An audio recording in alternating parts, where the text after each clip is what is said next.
नमस्कार आदरणीय दर्शक महानुभाव, प्रणाम करे छी। आजू के दिन अपन मिथिला के पावन भूमि पर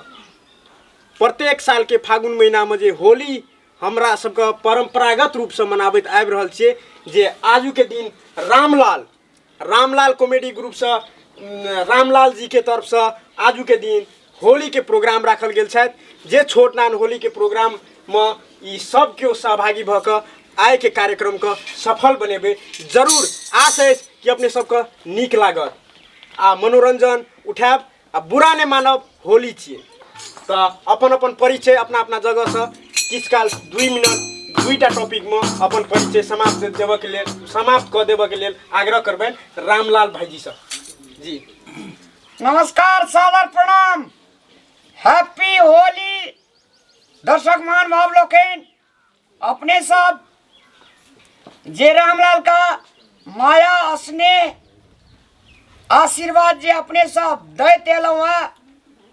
एहि के लेल रामलाल सदैव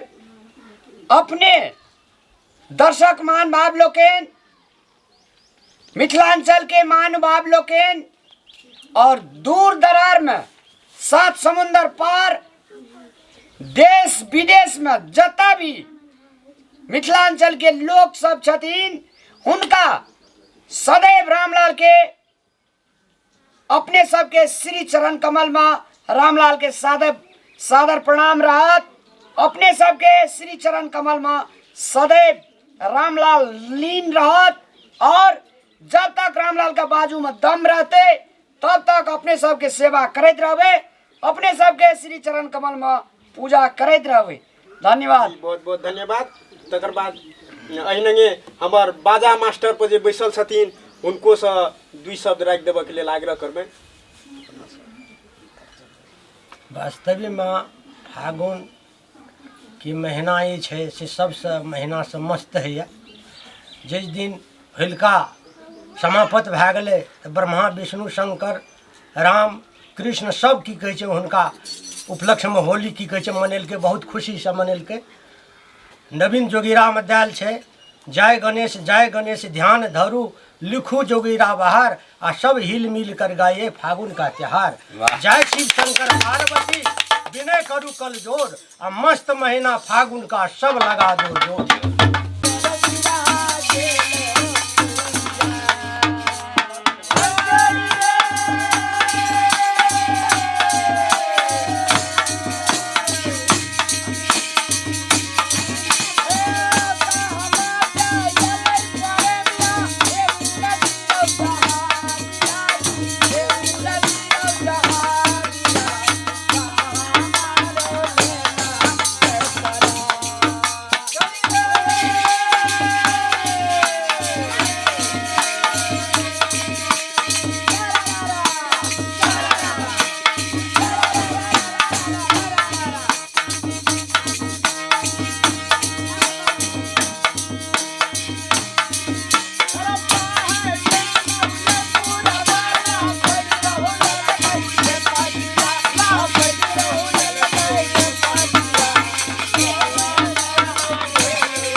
पूछा ए कर पे कर लिया फागुन के महीना जोड़िया पिल जोड़िया दारू रो पिल जोड़िया दारू कहियो ना भेटा तो गंगा ए कन्या गे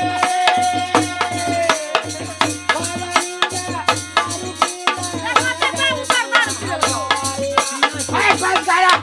मैं लगे कैसी रे ये आया के दिन में दत्ते दारू पी का तैया देखी कते चढ़ा लेने से ओ दारू भैया तू चल जा घर ए सुत रिया तोरा पुत्र नहीं है तो ए पाथला के ये छतिया का लगवाले बाबे लगवाले समारिया तोरा रबिला ओरिया ए बेटा रे ए बरे कन्या कन्या ला ला ला ला ला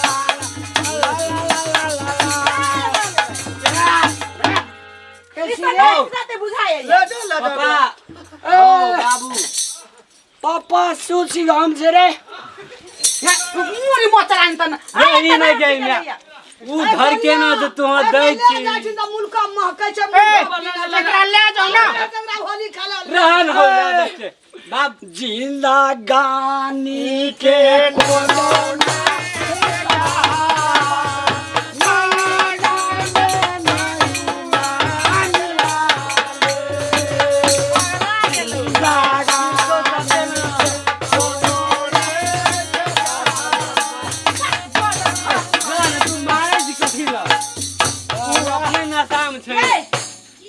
ये होली के दिन में नौटंकी करी छियै काका सब पता नहीं देखियो त होली के कथि गबई है के जोगी रहला अहाँ ले जाओ ना एकरा पकड़ के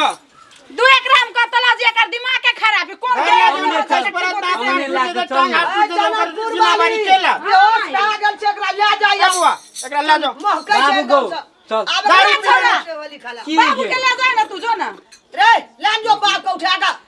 दारू पी लेना चाहिए होली खराब कर मुल्का पी लेल को भांग गोली सटा दारू के रे नशा में परमिया आगे आरो लगे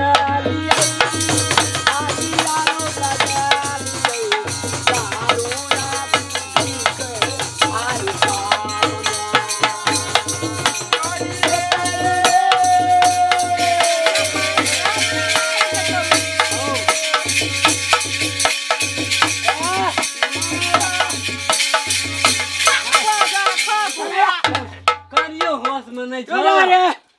रे बाबू सुन ना तिरंगा हाँ। एकरा उठा आ ले चल बुझली ना रे। ना त ई केकरो होरी नहीं खेला देते अरे नहीं तो भैया गाँव से यहाँ नाचू हाँ ठीक है भाई भैया ना गावे के मूड में नहीं है दुकान हो रे। कुछ काबू था केन गावे छै केन ताल मोर बेटा अगारी में ओकरा अगारी में नाच अरे तिरंगा की भेलै हो कौन अपना बहू के ला ना चाहे भैया छोड़ा गई तोरा भोरे कहलू नहीं जादी बाबू के कतो धरका ले छै चढ़ा ले छै पकड़ चला ए आ सब हम ले जाए ना छोड़ा के नाम से अखनी 14 दुनिया के राजा छिए छोड़ा के नाम से तिरंगा तोर नाम से गंगा हां आ तोर नाम से मुड़ी मतना फाटा लंगा अटरंगा खसुआ एगे भीतरी में यसु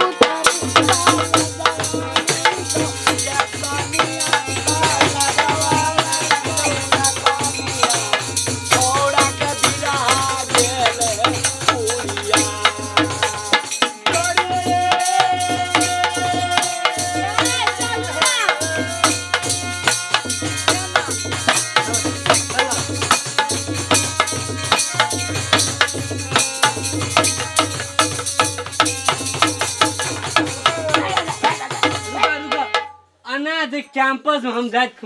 कैंपस में फी दे खातिर जे पैसा मांगत रही जो अनाज खुश रहती त हमू कते निक से पढ़त रहतिए दारू में सब जमे चीज बेच के मैं के गहना अरे सब खिसा लेते सुने ले होली का बे एकरा ले न जो धर धर लाग धर पकड़ पकड़ पकड़ कर चलो हे यहां सब कंटिन्यू बजाऊ लो चल चल का बात यो अरे आने खटाई दे खटाई के गौ में खेत में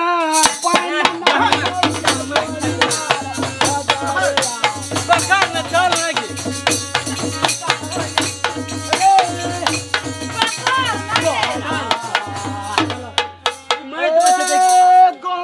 हाथ में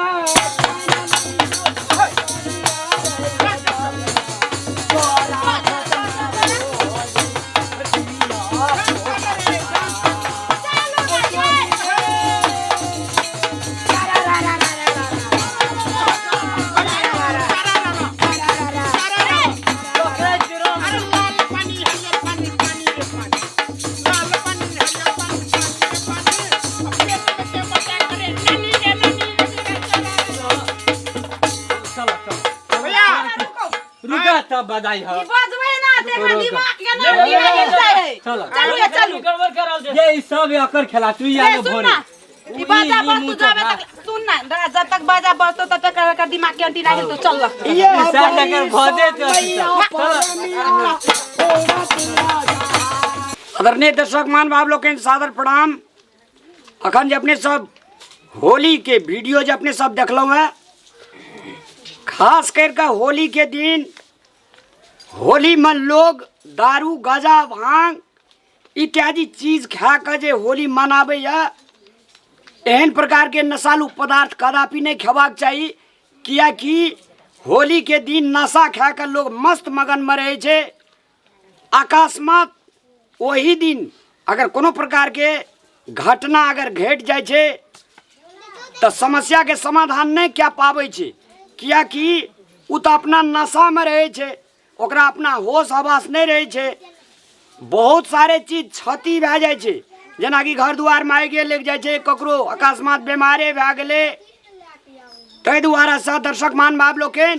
नशा पदार्थ खा के होली नहीं मनेबाक चाहिए। प्रेमक रंग से एक आपस में रंग अबीर सटा साट क्या का होली मनेबाक चाहिए। धन्यवाद।